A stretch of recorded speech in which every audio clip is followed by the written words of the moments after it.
बिस्मिल्लाहिर्रहमानिर्रहीम अस्सलामु अलैकुम वरहमतुल्लाहि वबरकातुहू वेलकम छु तुई बी एक लट सानी यूट्यूब चैनल पे यस जन नाव छु देसी जायका विद इंशा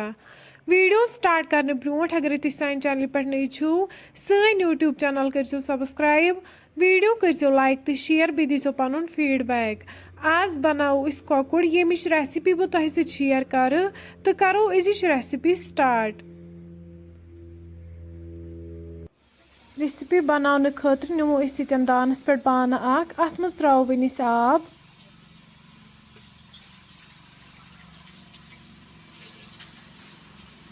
बी त्रो वनिस अत मज नून चमचे लेदर चमचे दालचीन सब्ज ٲl तो रोंग अम पे त्रो वनिस अत मज कॉकुड़ युस गोडनेथी साफ करित थोमुत असल पे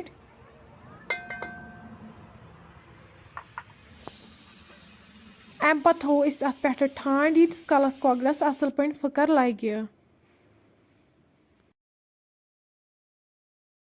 5 से 10 मिनट बाद तुलो वनिस यन ठंड थोद कॉकड़स असल पे फकर लोगमुत अम पे थो वनिस दानस पे बी बाना अत मज त्रो वनिस तील गरम गसित त्रो वनिस अत मज कॉकुड़ फकर दिथ थोमुत कॉकुड़ करहोन यन असल पे फ्राई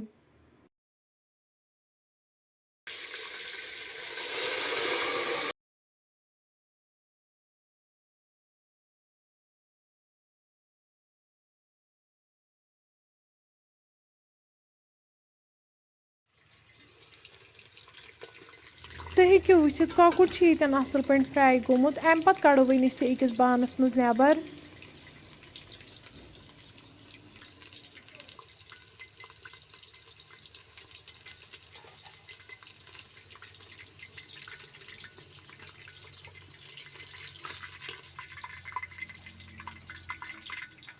अम पे त्रो वनिस तिलस मज गंड बी त्रो वनिस तथ मज रुहन गंड तो रुहन करो यन असल पे फ्राई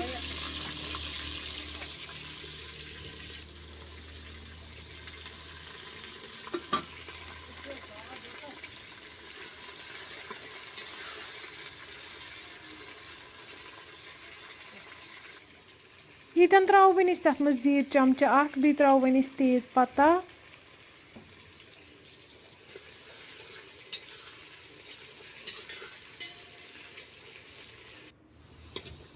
तुम हेको वुचित गंड तो रुहन यन असल पे फ्राई गोमुत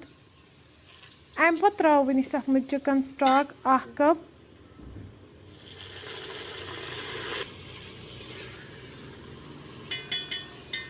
बी त्रो वनिस यत मज लेदर चमचे ओड मरचंगन चमचे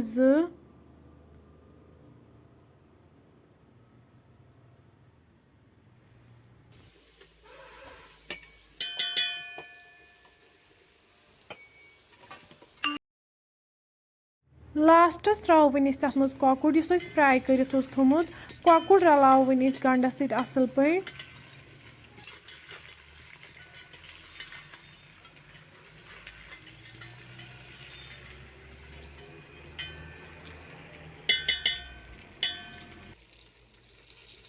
अम पे करो वनिस तथ मज chicken stock add one throw अत मज गरम मसाला चमचे बी त्रो वनिस अत मज दान वल पाउडर चमचे पे करो वनिस लिड बंद यीस कलस अमिच ग्रेवी कम गछि 10 मिनट बाद वालो वनिस दान पे बंद तुम हेको वुचित कॉकुड़ यन बिल्कुल तैयार अम पे करो वनिस गर्मा गर्म सर्व बतस फ्रेंड्स अगर तुम सोन अजुक वीडियो पसंद आमुत सन यूट्यूब चैनल करो सब्सक्राइब वीडियो करो लाइक तो शेयर बे दीजो पन फीडबैक अल्लाह हाफिज।